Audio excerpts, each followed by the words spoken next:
Imagine an adult learner who has just enrolled in his first Japanese class. This student decides that the best way to learn the 92 modern written kana that represent the sounds of Japanese is to create a practice book. For each kana, he creates a separate page.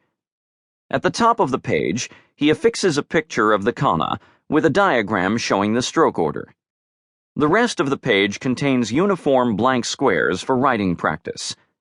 He arranges these sheets into two notebooks, one for hiragana, the other katakana, and creates attractive covers so that he can take the notebooks with him to practice whenever he has free time. The problem with this strategy is that he spends all his time preparing to study the kana, but not actually studying them. What he sees as good preparation is really wasted time and paper. By the second week of class, he lags behind the other students and ends up dropping the class midway through the term. Clearly, this student did not begin well. But what exactly went wrong?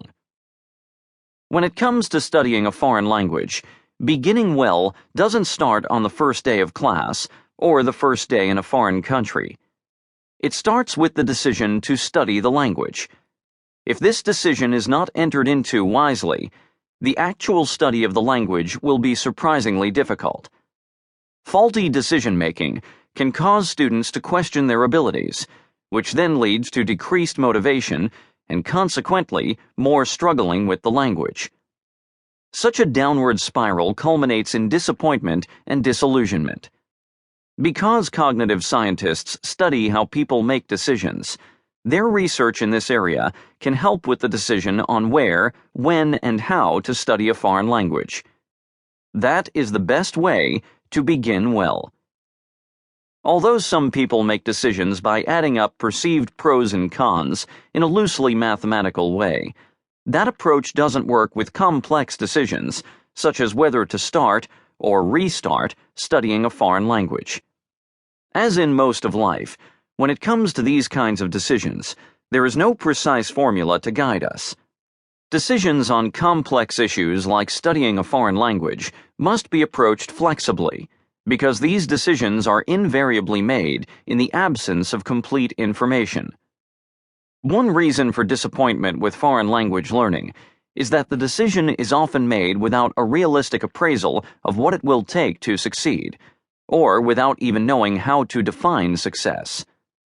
Whether they know it or not, even for individuals who have successfully studied one foreign language, the decision to study another one still requires a good deal of forethought.